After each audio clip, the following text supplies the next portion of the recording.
పెద్దలు ఎప్పటి నుంచో అంటారు, ఏదైనా భస్మాన్ని తీసుకెళ్ళి కాశీలో కలపాలి, గంగలో కలపాలి అంటారు. అలా గంగలో కలపడం వల్ల వచ్చే లాభం ఏంటి గురుగారు? ఇప్పుడు మనం భగీరథుడు అని పేరు ఉన్నాం కదా.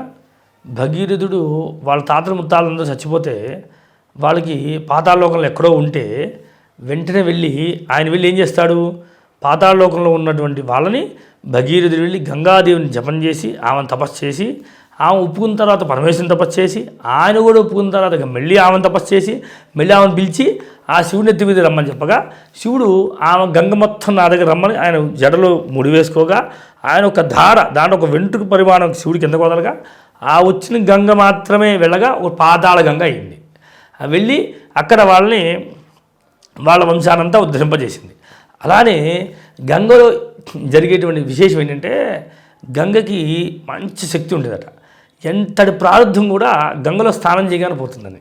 కనుక మన పెద్దవాళ్ళు ఎవరైనా చచ్చిపోయినప్పుడు గంగలో కలిపితే వాళ్ళకి మోక్షం వస్తుందని, గంగలో కనుక తీసుకెళ్ళి వాళ్ళు కనుక ముంచామంటే తప్పనిసరి మోక్షం వస్తుందని భావన.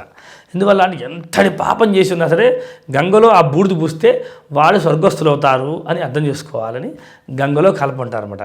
కానీ మన వాళ్ళు బద్దకం ఏం చేస్తారు, గంగలో కలపలేకపోతే దగ్గరలో కాలువలోనో ఎక్కడ నదిలోనో కలిపేస్తుంటారు. కానీ గంగలోనే కలపాలి, కలిపితేనే దానికి మోక్షం లభిస్తుంది. అందుకనే భగీరథుడు అంత కష్టపడి తపస్సు చేసి మరి వాళ్ళు పితృదేవతలు మోక్షాన్ని ఇచ్చారంటే మీనింగ్ అది. మనం కూడా గంగానదిలో కలపాలి, తప్పనిసరి కలపాలన్నమాట. గంగలోనే కలపాలి, కలిపితే మోక్షం వస్తుంది అని చెప్పారు. కానీ కొంతమంది అంటే ఒక వ్యక్తి తీరిపోగానే ఆ వ్యక్తిని పూడ్చిపెడతారు కదా, అప్పుడు గంగలో కలపడానికి భస్మం కూడా ఉండదు. మరి వీరి పరిస్థితి ఏంటి? మన హిందూ సాంప్రదాయంలో పూడ్చిపెట్టడం అనేది 3 మతాల్లో, అది క్రిస్టియన్ మతంలోనూ ముస్లిం మతంలోనూ ఉంటుంది, కానీ హిందూ మతంలో ఉండదు.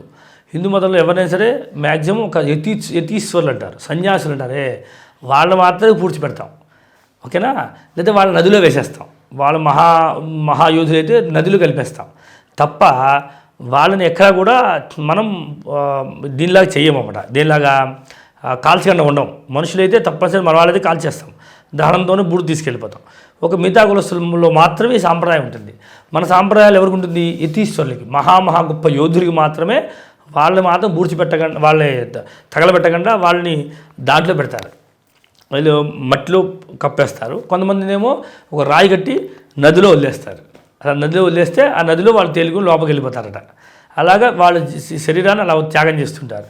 కొంతమంది మహానుభావులు ఏం చేస్తారు, రాఘవేంద్ర స్వామి వారు అలాంటి వాళ్ళేమో వాళ్ళు లోపలే ఒక రూమ్ లాగా కడుచుకొని లోపలికి వెళ్ళి ధ్యానం చేసుకుంటారు. వాళ్ళు లోపల సమాధికి కట్టేస్తారు, వాళ్ళు ఆ సమాధిలో ఉండిపోతారు అక్కడ. అలా మహానుభావులు ఒక్కొక్క శక్తివంతమైనటువంటి మహానుభావులు ఎవరైతే ఉంటారో వాళ్ళకి వాళ్ళ సంప్రదాయ ప్రకారంగా నడుస్తూ ఉంటున్నారు.